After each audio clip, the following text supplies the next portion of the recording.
Hi everyone, welcome friends, welcome to Southsea Sangha online. I have not only Reverend Daigan Gaither on the screen, I also have Stevie here, so if you hear any scratching or howling, this is the culprit, okay? I didn't have her last week, so I didn't have to deal with this, so up you go, Stevie.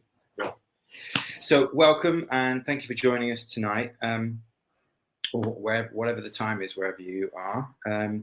So I'm going to go through some kind of housekeeping and then I'll just hand over to Daigan. So as some of you know, we moved Southsea Sangha online right at the beginning of this pandemic. So this is our fourth week now, or fifth week.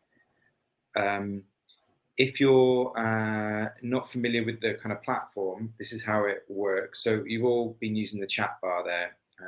That's basically for communicating amongst yourselves.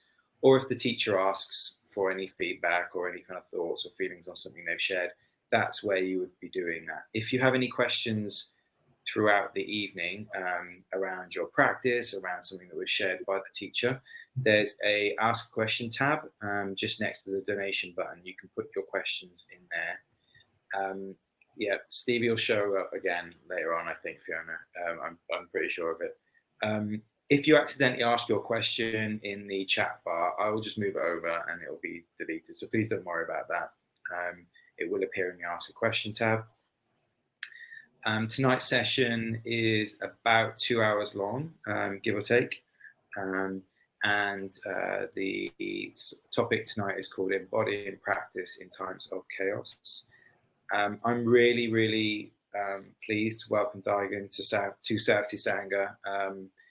I first met him, I think about a year ago when I was out in the States with Lama Rod Owens. We were doing the Undoing Patriarchy teaching tour then, and we stayed with Daigan for I think almost just under a week.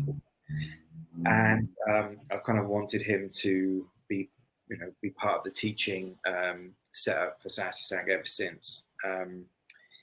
Daigan started practicing around 1995 in the Insight tradition, which is the tradition I'm kind of more familiar with, but ordained as a Zen monk in 2011, if that's right. Yeah. Teaches in San Francisco and Oakland, and is often at the East Bay Meditation Center, which is one of my favorite places in California to visit when I'm there. And tonight will be, kind of hosting the session. So a little bit about Dharna. If you're familiar with Southsea Sangha, like coming to the space where we have in Southsea, you'll know this. But we have been running for 6 years now, entirely on Dharna, which is the kind of Pali practice and basically loosely translated as donation.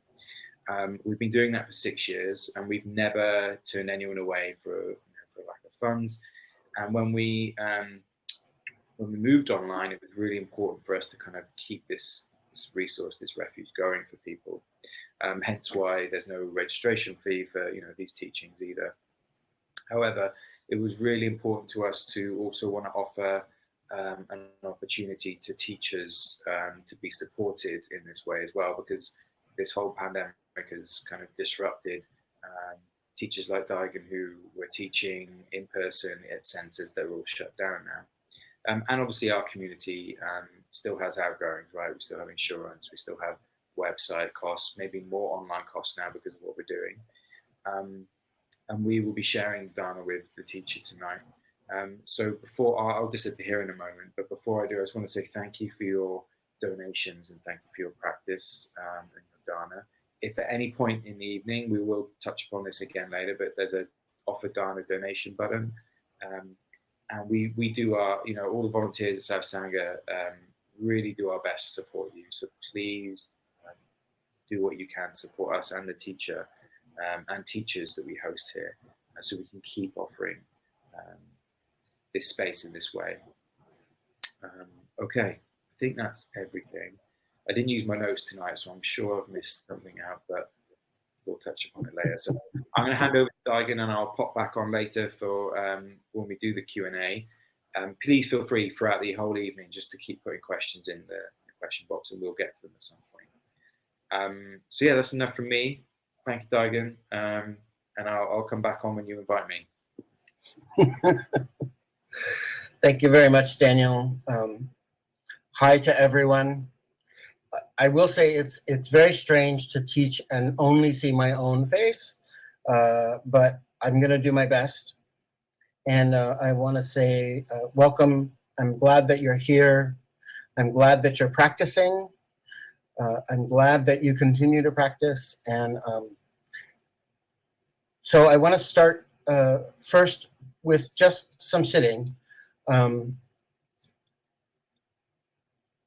think that sometimes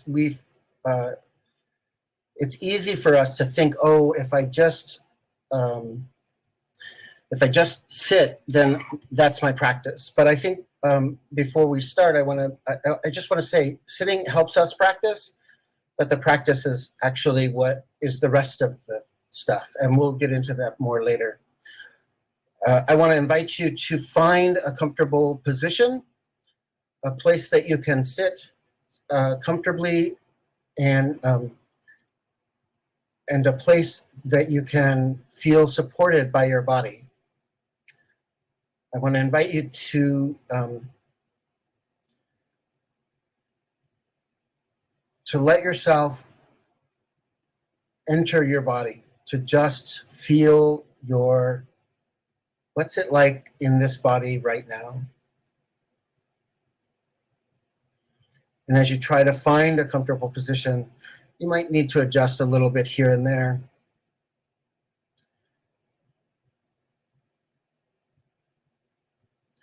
And then as we begin to connect, find a place in your physical experience, in your sensory experience, that allows you to connect, that feels safe and comfortable as a place to return to.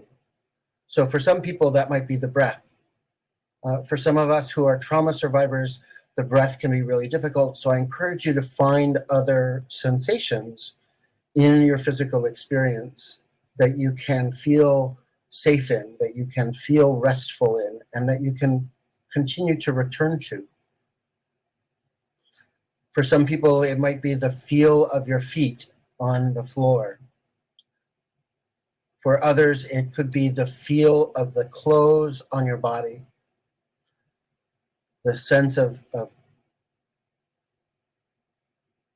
weight of the clothes on your body. For others, it might be a sound that you hear, or it might be a sight that you see, or something that you smell.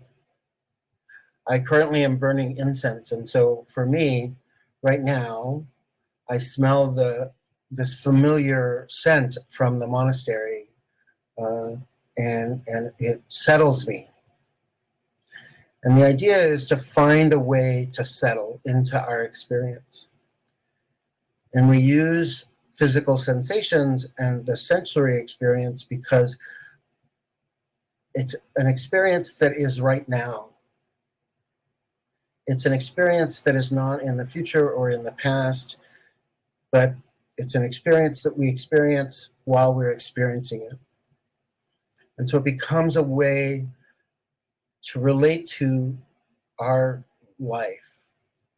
What's it like to be me in this moment? So find that place of rest for yourself, that place of settled uprightness.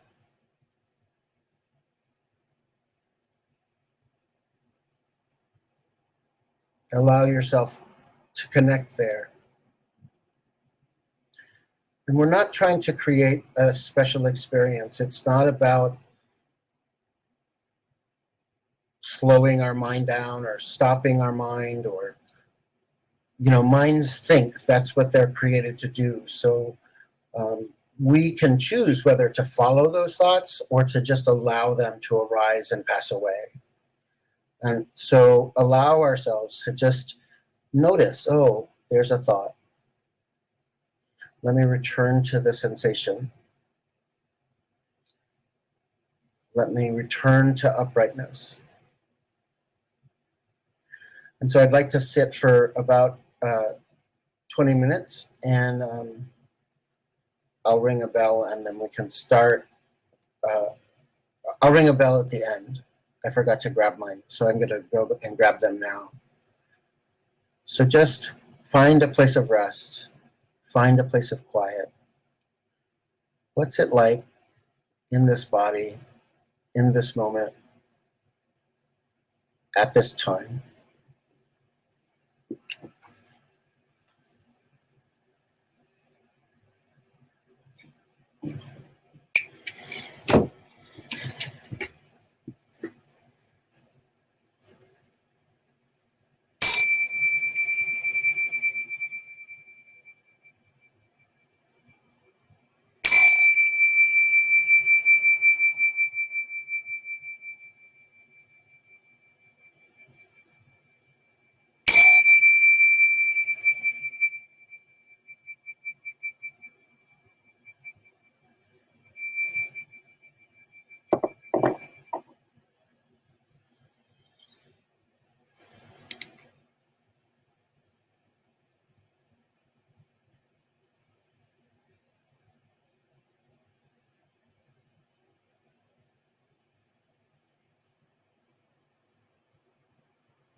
Returning to our sensed experience of this moment,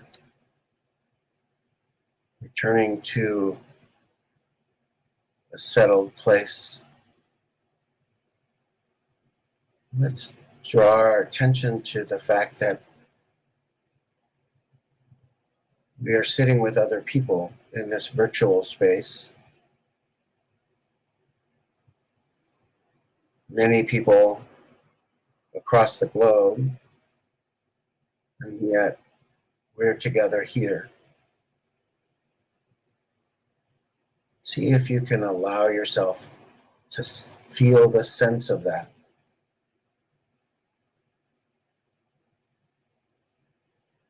See if you can notice what that feels like in your body. Where's the experience of connection?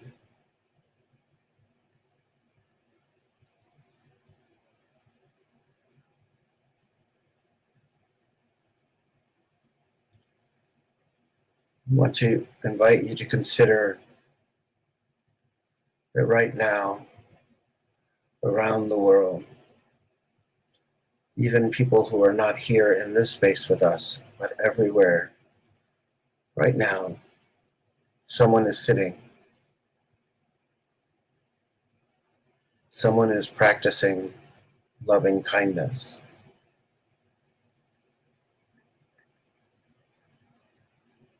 Someone is noticing their thoughts, noticing their breath.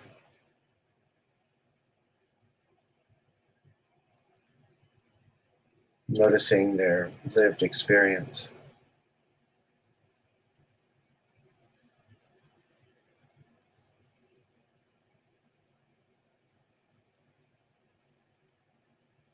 Allow yourself to realize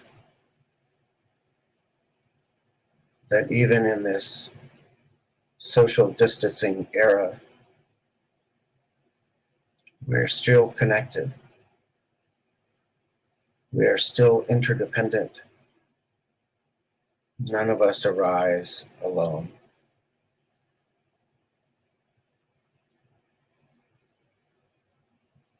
Our lives depend on many causes and conditions, many other beings.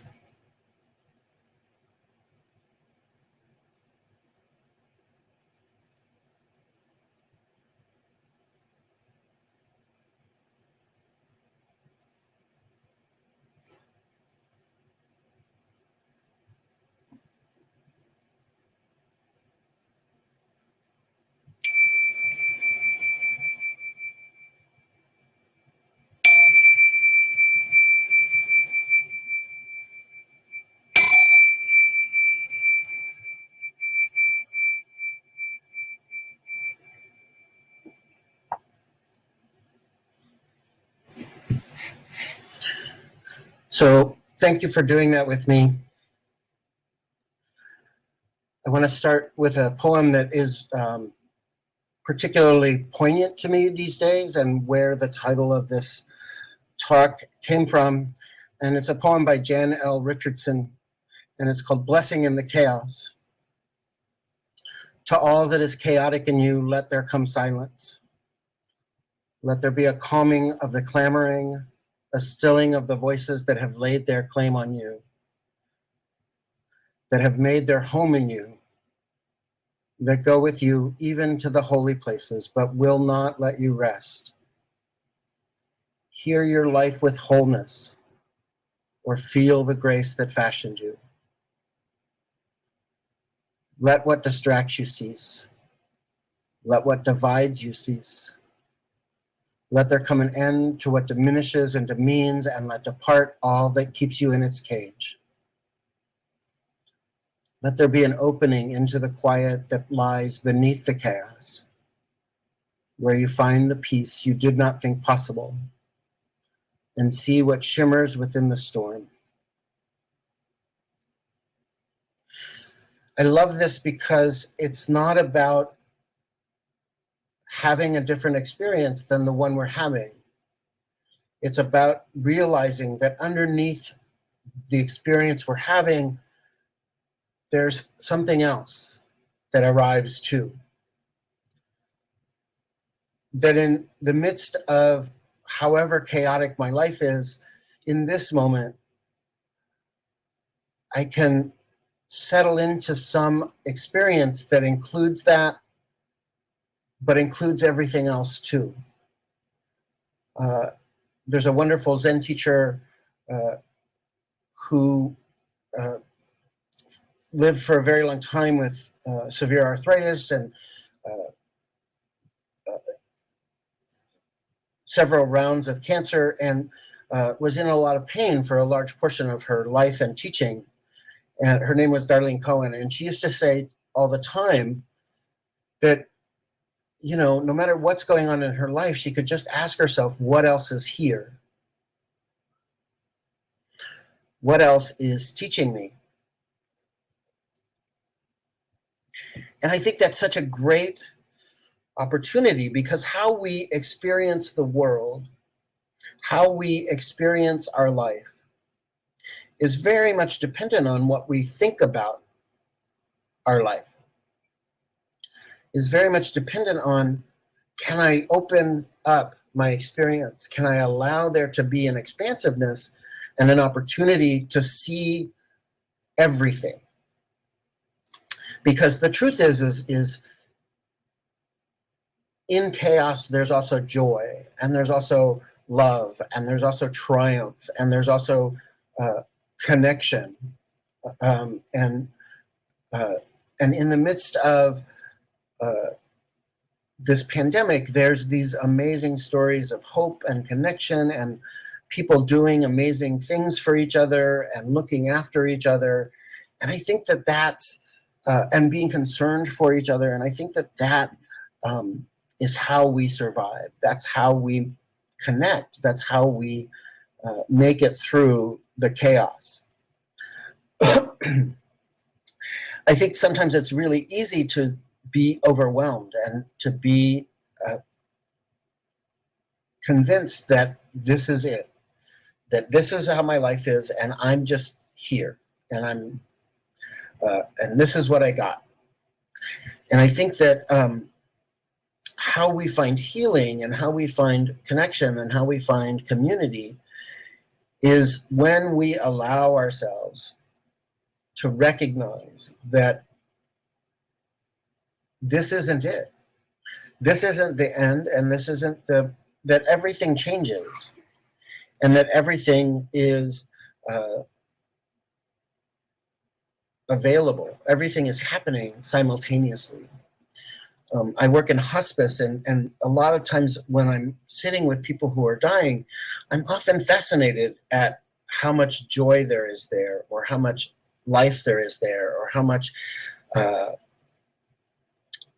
the people who are living until they die. And I think, we can learn a lot from that experience. We can learn about, what's it mean to live when we know that tomorrow we're going to die? And I can let that sort of allow me to be super morose and just focus on, my body and all of the sensations that are happening in my body. But then I have these moments where I can just allow myself to open up, to see that there's something else deep within that.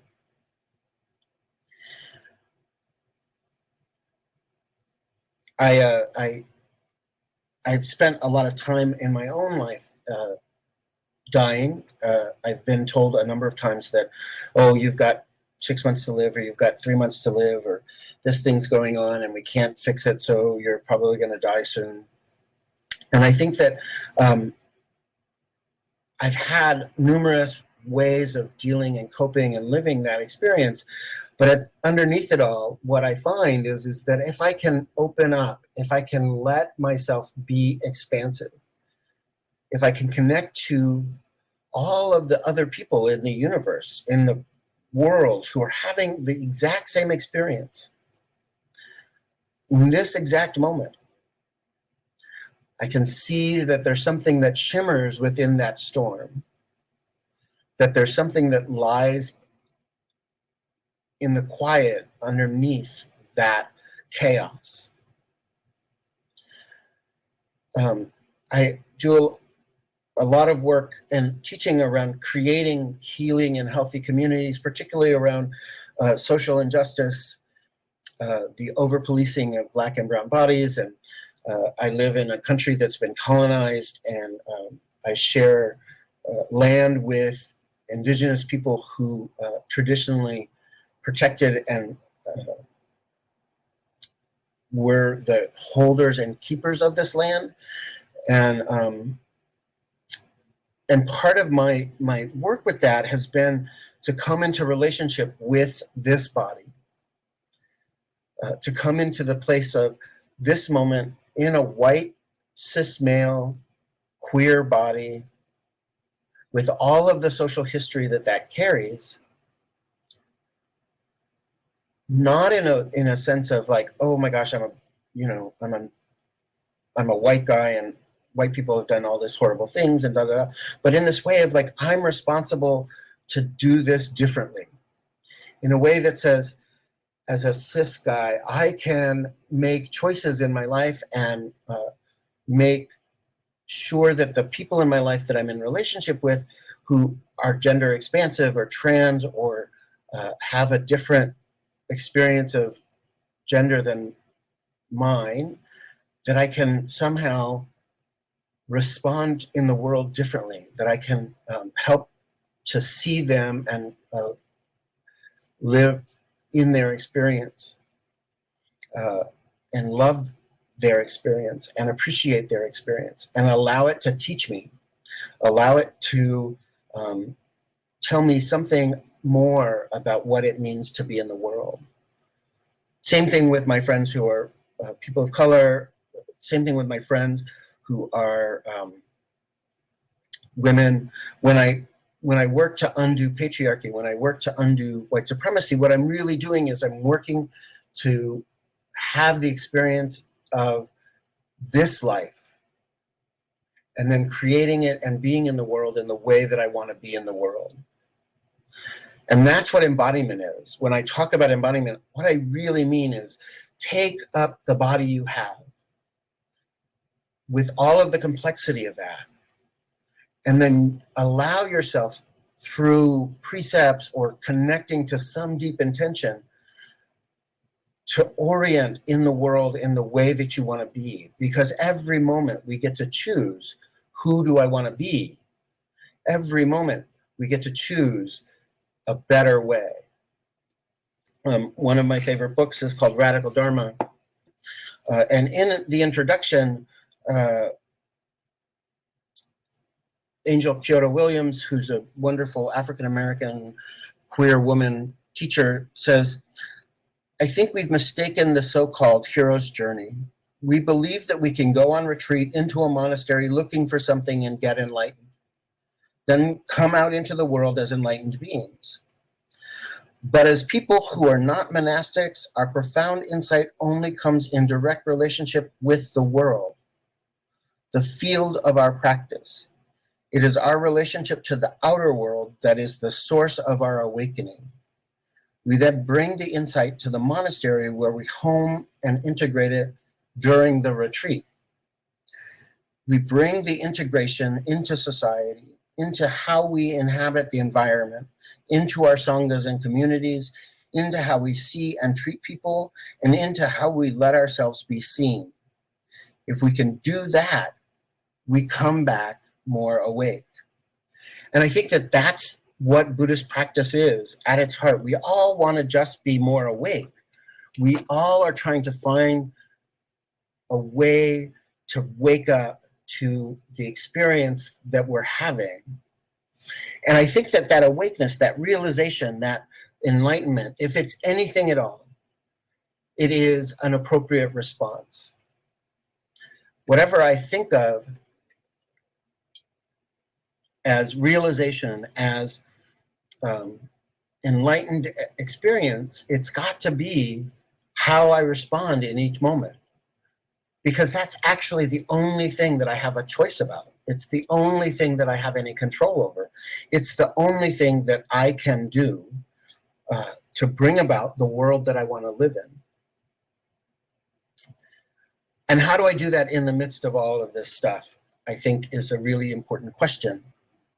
So for me, I limit the amount of social media only because I can trap myself into all of the stuff that's happening on social media and lose sight of my own experience. I'm fairly empathic, and so when I log onto social media and there's a lot of bickering or trolling or suffering, I take that on, and that's what my life becomes. My life becomes that suffering. Same thing if I watch too much news. If I watch too much of the things that are wrong in the world, I'm gonna suffer. I'm gonna pick that up, and that's what I feel into. That's what ends up controlling my experience. And so I intentionally go out and I seek out, particularly when I'm feeling overwhelmed, or I'm feeling particularly disconnected, or I'm feeling down on the world, or I'm feeling like that the people in my life, the people that I'm seeing are not, they start to bug me, right? Like I start to be more of an asshole than I already am. And so what I have to do is I have to go then and search out other things. And so, sometimes I Google good news. I also follow a lot of sites that are centered around what's happening in the world that's joyful or that's right, that is connecting to places of justice and places of solidarity and places of connection and interdependent coexistence. And I go specifically in those places because I also live in a world in which I see injustice. I see, I live in the United States where we currently have children locked in cages, and we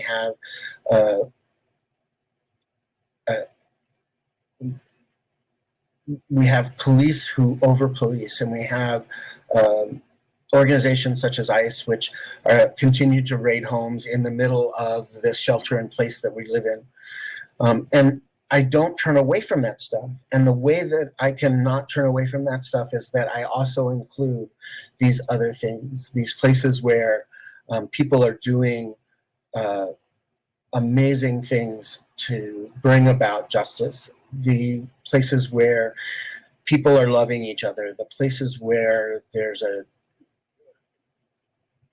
experience of interconnectedness that I have to have in my life, so that I can not fall victim to my own tendencies towards difficulty.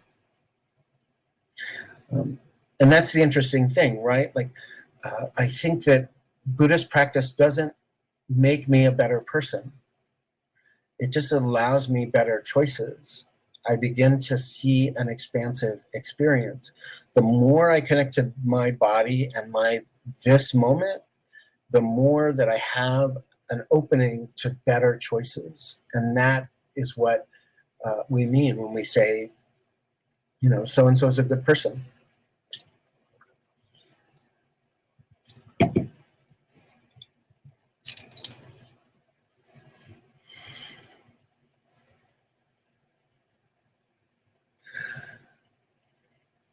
I think that we have to also be careful of the sort of Pollyanna positivity culture that bypasses our lived experience.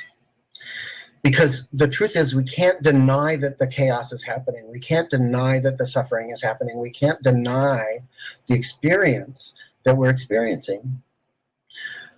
And so it's not about sort of, oh, everything is beautiful, or, oh, I don't live in a world where I deal with gender, or, oh, I don't live in a world where I don't see color, or what, all of that sort of crap that we see.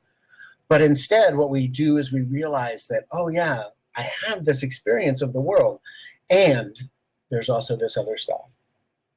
The chaos that we have right now as we try to figure out what it means to be socially distant and yet still connect with each other, as we try to figure out what it means to live virtually together, because we can't live physically together. My biggest loss right now, I spend a lot of my time in meals across from other people, or taking walks with other people, or I live alone, but I live in a world that's populated with so many other people, and I don't get to do that now. And so the difficulty for me has been to find ways in the midst of this, what feels chaotic, to still find moments of connection, to still find moments of, oh yeah. And so, I have lots of phone calls with people. I have, yesterday, a friend and I took a walk together. She lives in Edmonton, and we were on the phone, and I walked around my neighborhood and she walked around her neighborhood. And so we took a walk together. And it was really just us realizing, like, oh, here's somebody I love. And so in that way, I actually get to connect to her more than I've gotten to connect with her before, where we would just exchange emails or postcards and catch up with each other when we were in the same location.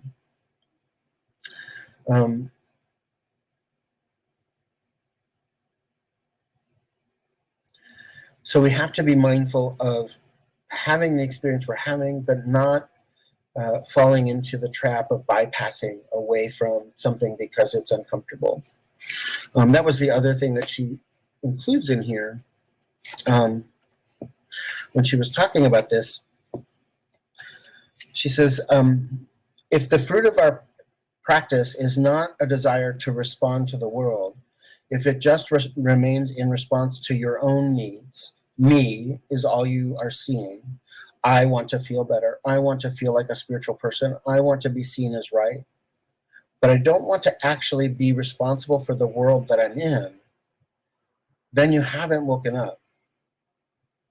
For myself, I couldn't theorize a radical dharma, but rather had to seek to live it through principles and practices that lean towards liberation. To embody, to use my body as the testing ground out in the world, to give myself over to a field of play in which everything is allowed to happen. Examination, experimentation, failure, lots of joyous failure, into emergence. Then I step back and observe what it gives rise to. What I discover and rediscover is a third space, neither contained by a dharma written in scripture, nor apart from it. A new dharma, a radical dharma. This idea that this body, the more I can connect to it and the more I can allow it to test my experience, to test my ideas, to test, oh, what happens if I do this? Oh, that really pissed some people off. Okay, maybe that's a good thing. I have a tendency to piss a lot of people off. And sometimes that's not a good thing, and sometimes it is. But I think that, experimenting and realizing, oh, I'm going to fall down, I'm going to make a mess. I'm never going to get it right, but I'm going to keep doing my best. And I think that is when we get trapped by the chaos. That's when we get trapped into some idea about how the world's supposed to be, rather than the experience of how the world is. And so now, I thank you for your attention. I thank you for showing up, and I think that I'm going to end by reading the poem again, and then we'll open it up for questions, either about something I said or about what's happening in your life and how you're experiencing the world and what you what you're doing to connect to the world. To all that is chaotic in you, let there come silence. Let there be a calming of the clamoring, a stilling of the voices that have laid their claim on you, that have made their home in you, that go with you even to the holy places, but will not let you rest, will not let you hear your life with wholeness or feel the grace that fashioned you. Let what distracts you cease. Let what divides you cease. Let there come an end to what diminishes and demeans, and let depart all that keeps you in its cage. Let there be an opening into the quiet that lies beneath the chaos, where you find the peace you did not think possible, and see what shimmers within the storm. And I know that nobody wants to be the first to ask a question, so please, I want to invite you to be courageous. And I think that, Daniel, can you come back on? Are we going to ask people whether or not they want to be on camera to ask the question themselves, or how do we want to do this? Thank you for that, Daigan. So if anyone's feeling really brave, I mean, I say really brave, just it's not that much of a big deal. You can come on screen. You can in the chat box there. You can come on screen, or say I want to come on screen. I can invite you on, and I will disappear and make some space for you. Or you can ask a question in the ask a question box. And I will say that I just find it easier, and that if I can see you, it's much easier for me to answer your question, to connect with you. And actually, this is my favorite part of giving a talk. I think all the stuff that comes before this question and answer is kind of selfish in some kind of way. But it primes the pump for these questions. So yeah, I agree. I think being able to see someone and kind of get a feel for what's happening for them is much easier. So if someone wants to come online on screen, just let me know in the chat, or just ask a question in the ask a question box. We've got, I think, one or two which we can start with, but okay, like Daigan was saying, just take a moment, and even if it's not about this evening's topic, right? It's just generally about maybe a difficulty in engaging with your practice whilst we're in this current situation. Maybe you're living with people who don't practice. Maybe you live alone and you're struggling to kind of get into some kind of discipline or routine around a practice, or something's coming up around your practice. Anything at all. Okay. We can play Stump the Monk. Yeah. We'll put some references in the chat box there, some links actually. Okay, so first question: what do you think will be the most significant outcome in this pandemic in terms of, 1, people engaging with spiritual or contemplative practices; 2, people's experiences with privilege; and finally, 3, people's relationship to systems such as capitalism? Wow, that's a lot. That's like a whole talk in and of itself. I think that there's what I want to see happen, and then there's what I think may or may not happen. I think that some people are starting to recognize that they live and have, and when I say some people, I should say people who have a ton of privilege, who realize, like, oh, wait, my experience of the world is much different. We have, at least in a large way, we've been having conversations, at least in the United States, about, oh yeah, we want to set up this distant learning, but not all of our students have access to computers or the internet, or a large portion of our students rely on being in school to feed themselves because there's not enough food in their houses. And so we've had to start it's a part of the public discourse. So in some ways, I like to think that people will eventually figure out that, oh, wait, I have this privileged existence. And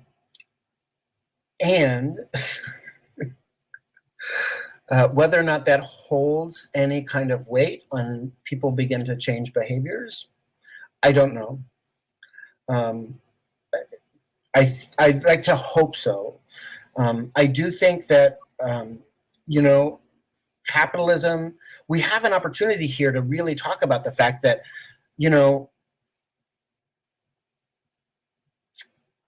it's not the stock market that determines the success of our economic system, that, workers not showing up to work or not being able to show up to work has a huge impact, and that labor is more important than management. And so in that way, I think that we also begin to see, we begin to show a little bit more about the problems of capitalism and the ways in which capitalism is not really a system that cares about people, and doesn't really function well in terms of how do we take care of each other. And I do think we're also seeing the need for basic human rights, things like everybody needs to have a home. In San Francisco, we have a huge homeless, unhoused population, and I think that, and we have a ton of empty hotel rooms, and there's been a lot of back and forth about, can we use those hotel rooms to put people into housing who need it so that we can practice social distancing. One of our shelters here currently has 70 cases of coronavirus diagnosed in it, and that's quite a large number. And I think we're also seeing the need for healthcare for everyone. I think we're starting to see that not everyone has access to food. I think, I think that's really interesting. They tried to shut down the buses here, and then we started to see and realize that there are a lot of people in the city who we live in a city, and yet they live in a food desert. That their nearest grocery store is not in their neighborhood, not something they can walk to.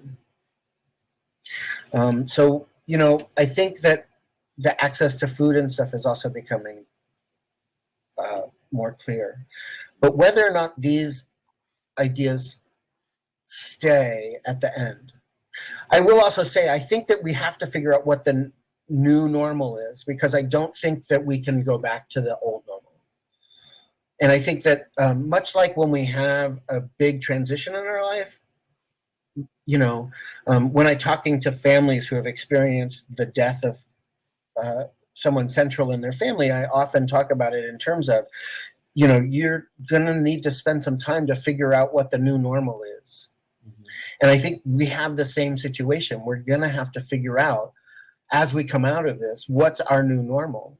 And what is it that we, as caring, loving, intentional people, what is it that is important to us and what we value? And how do we get the people in charge of the resources to understand that that's what we want? And I think we have to figure out what the new normal is. And that's going to be an ongoing process. And it also means that we have to start, much like during the pandemic of AIDS, we started ACT UP, and ACT UP really was threatening to a lot of people, including Dr. Fauci, who is now this poster child.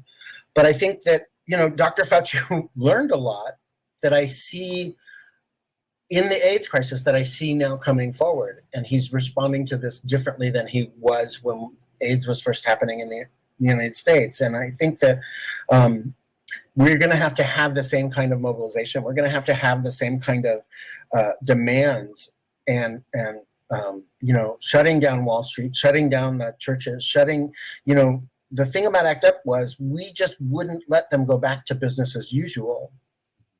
And I think that as this thing ends, we as people of intention can choose, can I make people uncomfortable? Can I mobilize in such a way that, and am I willing to not go back to sleep?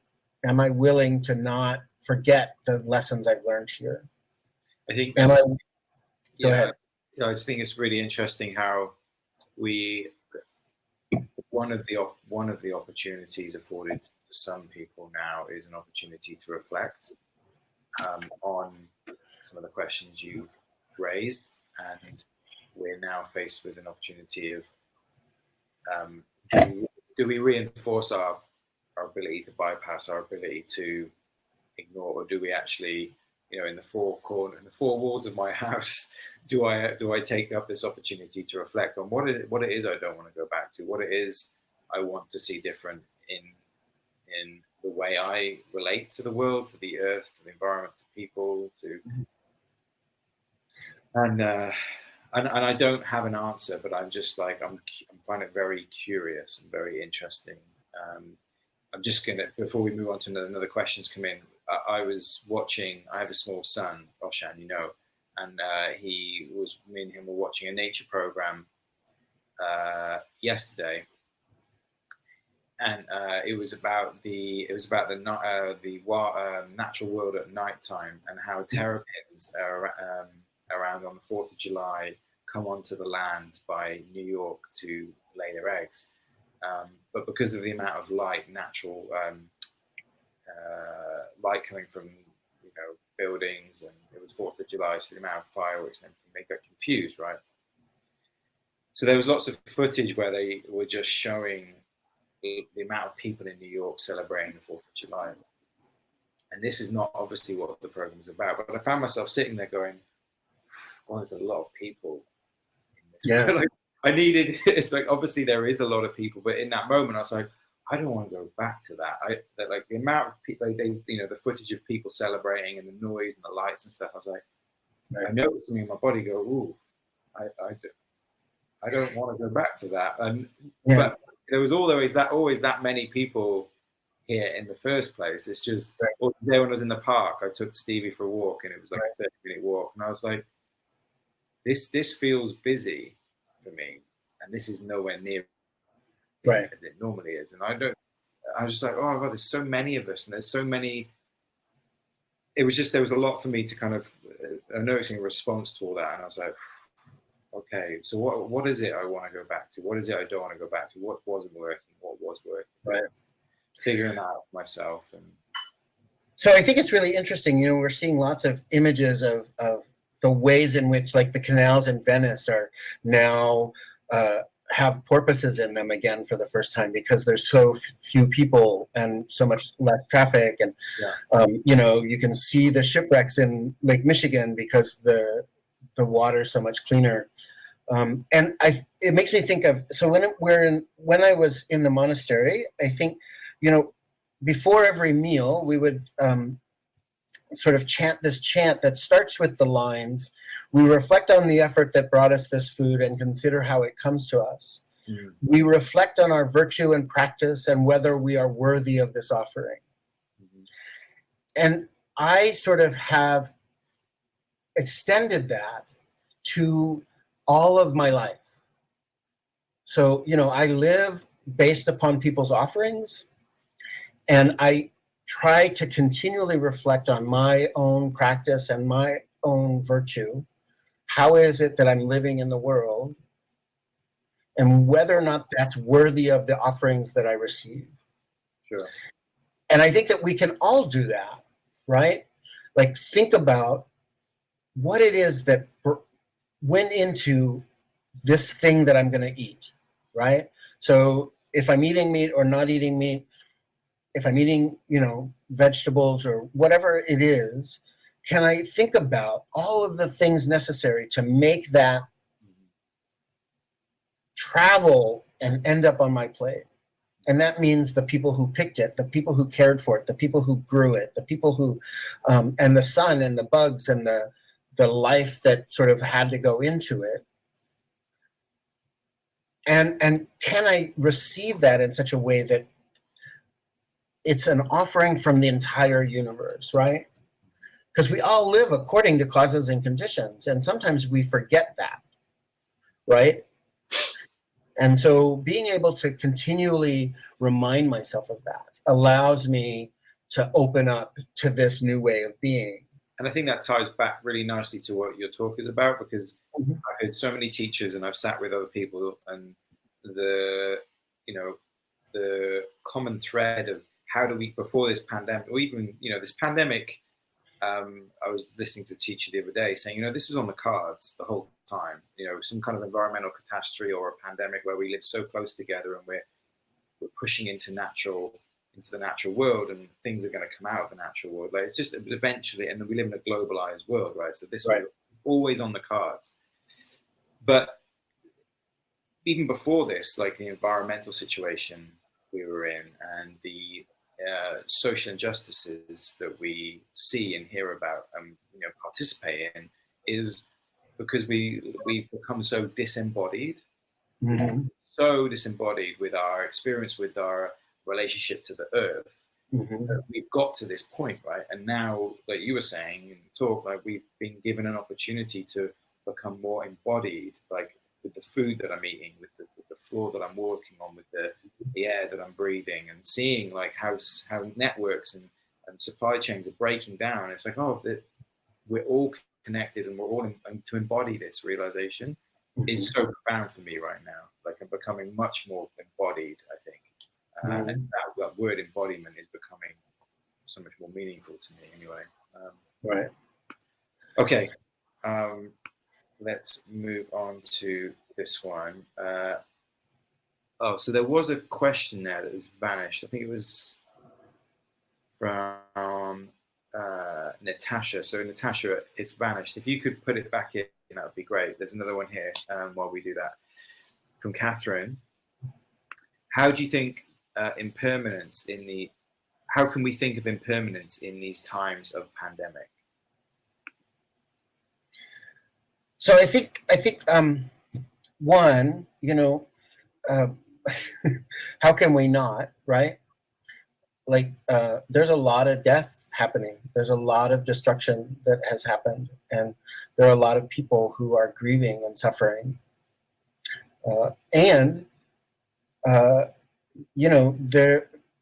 What we thought of as normal before is no longer normal, was impermanent, and is in fact changed. And I think that it's easy to sort of say that, but then how do I let that transform me in some kind of way? How do I let that change my response to the world? And part of how I let that change my response to the world is by recognizing that, this experience I'm having right now, good or bad or indifferent, it's only going to be as long as it's going to be. I watch my thoughts, and I watch them, how they sort of come and go, and I watch and I notice that that's true all over, right?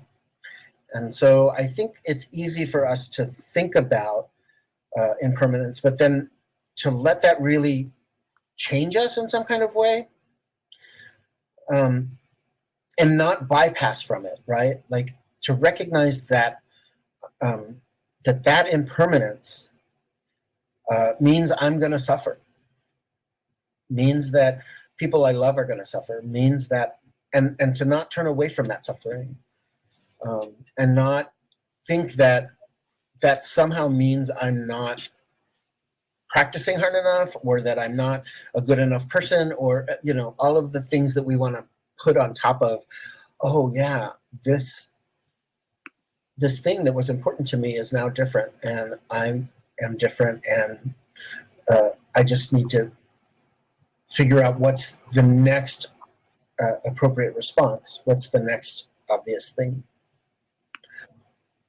Thank you. We've got a question, or I think it's a comment from Fiona. Okay, I'm just reading a response from Natasha. Okay, Natasha, that's fine. Relevance is kind of a weird word, meaning everything is relevant, because the conversation we have is the conversation we have, and sometimes it needs to take a left turn. So let it take a left turn. We're not going to let you get away with it, is what he's saying. So yeah, feel free to post it if you want to. Right. Don't worry about relevance, because that's not really a concern to me. Fiona said, it's been said that it's non-identification that is the way to freedom. To that piece you talk about, I wonder, or would you mind commenting on how important you see identity within Buddhist teachings, or not, with identifying as cis being an example? I ask this question with respect because it has raised questions through inquiry. I try to question my own identities. If we over-identify with something, does this get in the way of understanding who we really are?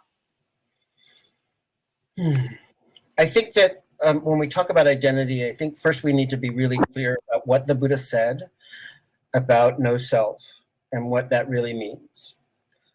What that really means is that there's no permanent abiding self that is unchanging and independent of other things.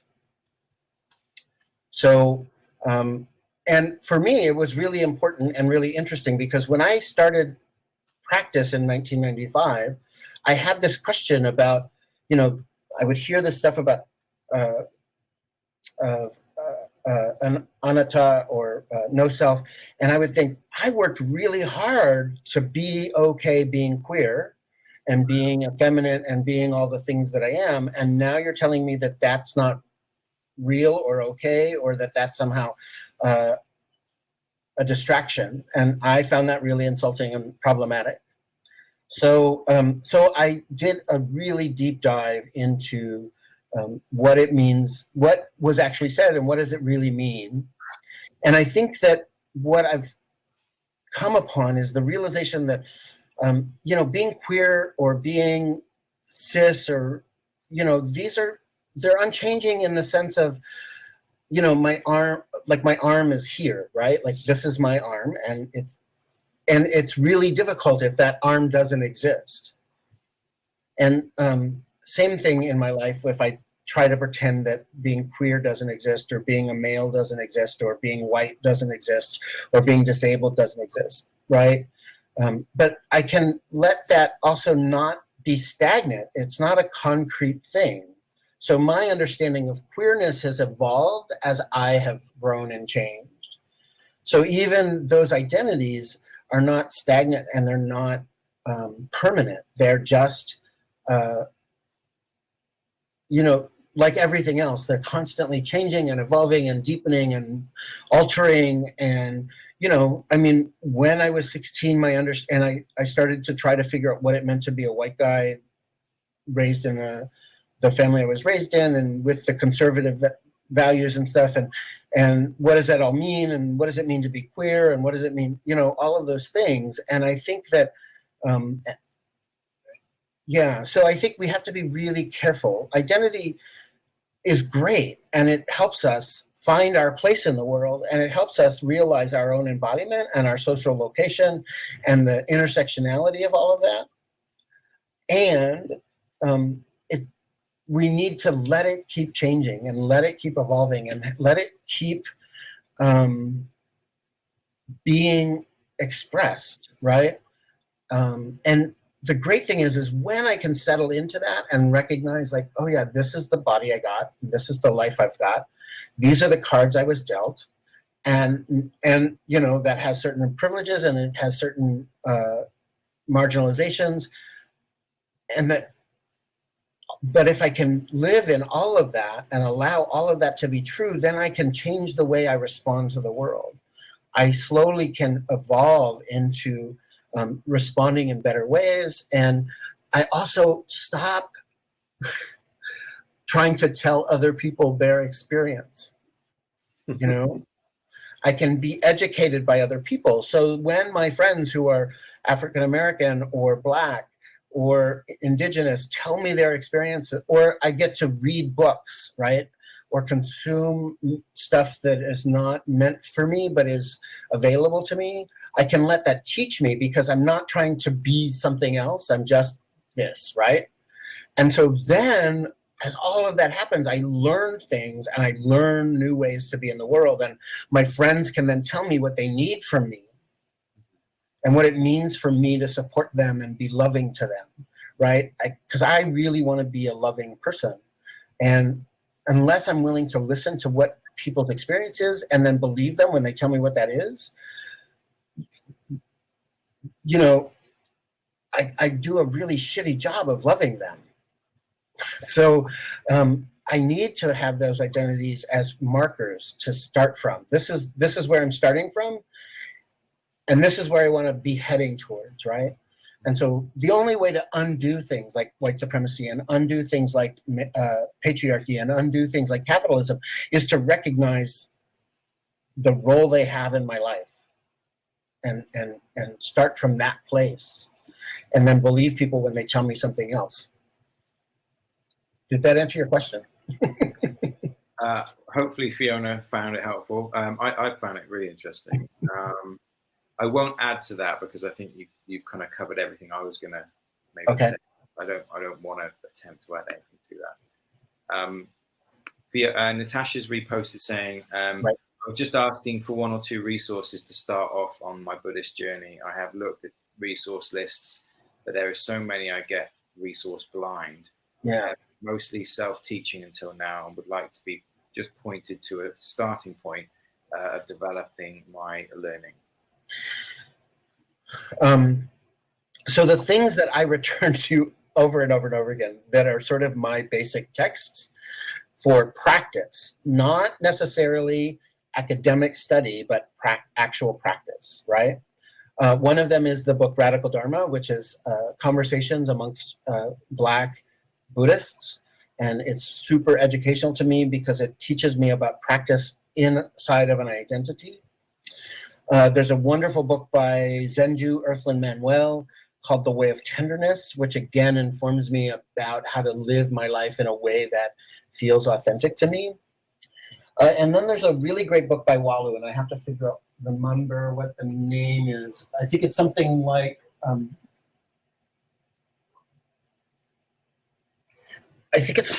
What the Buddha Taught, and it's a really great book. And it just basically goes into our current current at the time that he wrote it, understanding of what it was the Buddha was saying. I would sort of encourage you not to worry too much about scripture, because I think that sutras and things like that are helpful, but they also, I think those of us who live within a colonized culture, one of the things that happens is that colonization mindset of, particularly if you've come from a Christian or Judeo-Christian Muslim background, tells us that, you know, there's such a thing as real Buddhism, and it's found in the sutras. Well, one, real Buddhism is whatever the hell we're doing, and that may or may not be found in scriptures. Scriptures are great for what they're good for, but I think we can also use them as traps, and so and use them as to reinforce sort of white supremacy, which says, oh, all of the extra stuff is culture and was added on. It's not real Buddhism. Yeah, I think we have to be really careful of that. I mean, it'd be. I mean, it'd be really good if Natasha wanted to come on screen, because we could get a sense of where your interest or where your practice is currently, and maybe where you've found resources useful, or maybe, because I think it really depends on, like, starting where you are and beginning right, where your entry point was, right? Because mine, right, I don't know about Daigan. I think Daigan has a history in recovery, but mine came in through like an addiction doorway, right? 15 years ago. And we both actually came into Buddhism through Vipassana, through the Insight tradition. And then, right, so it really depends, like, what you're coming to the cushion with. And like I said, like, what kind of resources are you interested in? Do you want academic learning? Do you want practice? Do you want are you interested in the intersectionality of like social justice with practice, which Radical Dharma does a great job with? Or there's a book that came out last year, I think, called Buddhism and Whiteness, was it? I think there's a book, American book, which is really good. And then Larry Yang's book on community. I mean, there's so many, and we understand that idea of like this resource blind. Like, I mean, I have a huge freaking library. I have a graduate degree in Buddhist studies, so I have this huge library. But most of it was great when I was using it, but I sort of look at it now and I think, oh, I should just get rid of a bunch of this crap because it's not really useful. Because I'm not in school anymore, right? Like, I'm not having those conversations anymore. I'm having different conversations. And so, I think it's really personal. And some of the stuff that's been the most informative in my practice is not written by Buddhists. Like, they're books like The Fire Next Time by James Baldwin, right? Like, I was going to say James Baldwin's like some of the best Dharma I've ever read. Right, or Bell Hooks, who is a Buddhist, but she writes from a social commentary standpoint. Like, I think some of her books, like her book on love, is just the most amazingly beautiful Buddhist book I've ever read that's not Buddhist, right? And I think that there's also that, right? Like, there's so many ways to read. And Paula Arai's written a lot about women in Buddhism, and there's a ton of stuff written about women in Buddhist practice and goddesses, and so I mean, there's all kinds of resources, and so a lot depends on what you want. Bit of selfless promotion here. If you go on our website, Natasha, which is southseasangha.com, there's a resource. There's like a Dharma button, and it says read, watch, and listen.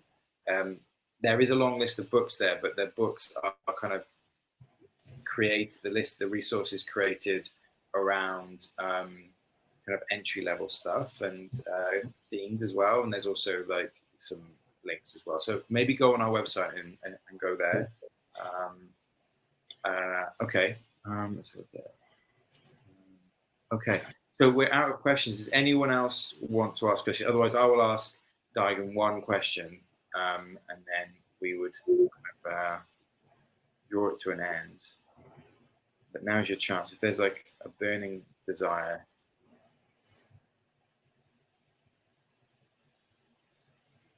Okay, I think it might just be me to ask the question. Before I do, we're kind of drawing to an end now, and if people are leaving to go and make, that's great, Natasha, brilliant.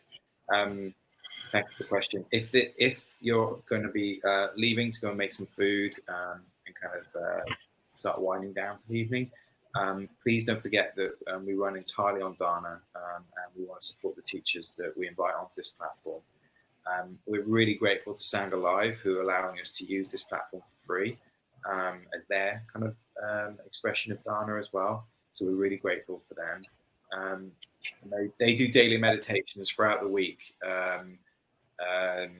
7:30 UK time, and then 4 p.m. UK time, and people in the West Coast can join in with Kavli Morgan as well. So you can check that out. But please donate if you can, and we can continue to offer this for as long as we need to be doing that, because we don't really know when this is going to end. I guess so my question, Daigan, kind of briefly was, I think maybe some, I guess maybe I kind of like want to say maybe practical advice, but for people who are at home in quarantine, I think this is something that comes up a lot, and other sessions we've been involved with, around how do you practice, any tips around living with people who don't have a practice, and responding to people's kind of, and I mean this in not in the kind of derogatory, but like a neurosis, like a chaotic panic around, because you're not going to, with social distancing, and you don't want to kind of undermine or kind of play down their concerns, because we all have it. I have moments of kind of and things, but I think there's a lot of practitioners there who are now at home with people who are kind of almost trapped with people that don't have a practice, and it's like finding it quite disorientating, quite dysregulating. I mean, I live on my own, so I don't have that. Right. Well, I think that one, I think that what practice offers us is an ability to sort of see where I am. So, I think it's really interesting. So you move into a monastery and you think, oh, I'm going to live with all of these people who are practicing, and I'm not going to have any problems because, we're all going to have this practice and we're all going to be amazing people and blah, blah, blah. And then you get there and you realize, like, oh my God, we're still people, right? And so I think part of it is to just recognize that we're all people, and being a people is really messy stuff sometimes. And so learning how to apologize, learning how to screw up and then clean up the screw up is really vital to practice. And so part of it is to just recognize, like, oh my God, I'm never going to do it perfectly. And so I need to figure out how to make amends or apologize when I screw it up. And then the other thing is to also learn how to have conversations that may or may not be difficult around when other people screw up, right? So being able to say to people, I'll give you an example. So when I first moved into the monastery, I was who I am, and I can have angry outbursts, which to me were really nothing, because I grew up in a family that sort of just would have an outburst and then it was done and over with, and that was sort of what I got trained in. And I had this friend who one time sat me down and just said, I just need to tell you that when you are angry in that way, it really scares me and frightens me, and I just want to run away.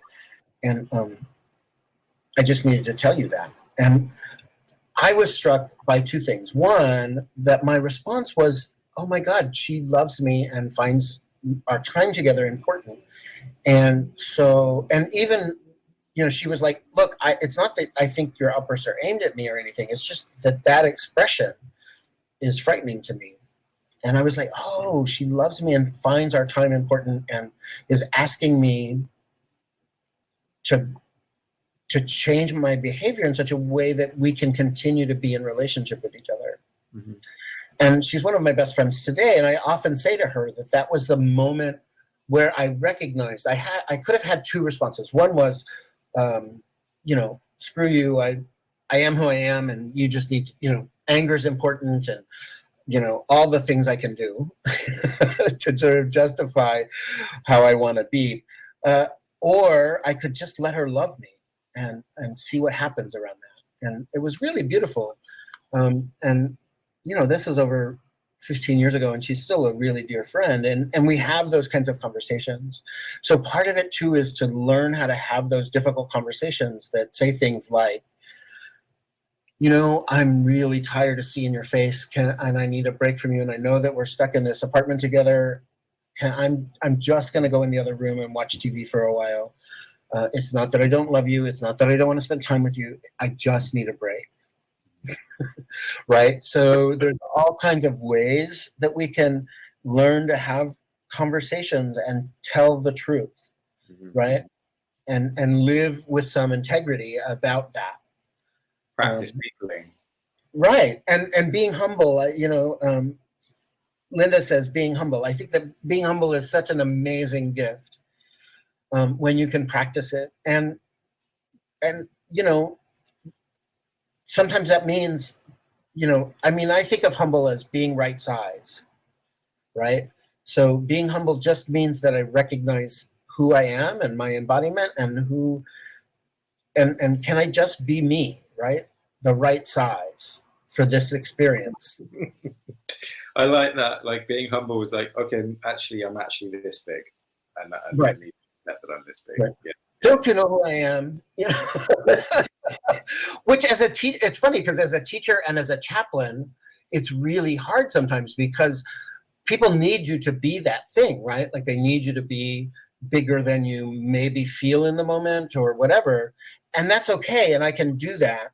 But I have to not necessarily buy that, right? Like I have to remind myself, oh yeah, I'm also just a dude, right?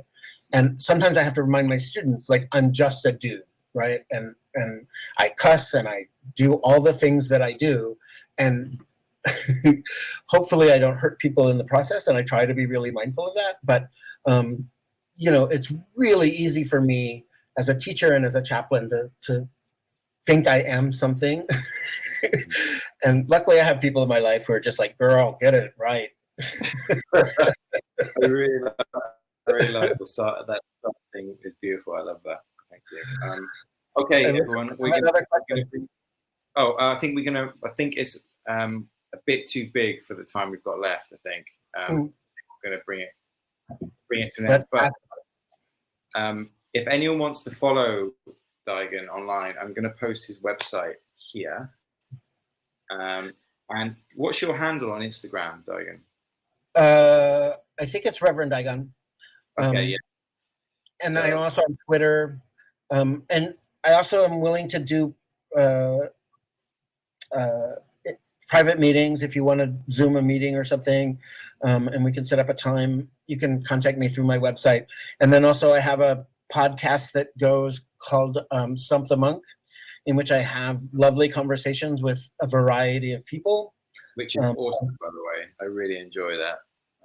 And you can find that on Patreon at patreon.com/stumpthemonk. So there are lots of ways to reach me. Instagram is Twitter is probably the best, but search Daigan and yeah. Thank you so much for your practice, everyone. Daigan, before we go, would you like to just dedicate the merit before we end the session?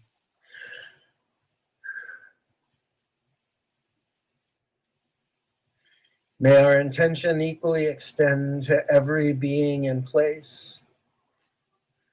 May all beings be free of suffering and the roots of suffering. May all beings be safe and free from harm. May all beings find peace, uprightness, stability. May all those suffering find ease and comfort. May we all know Buddha's way.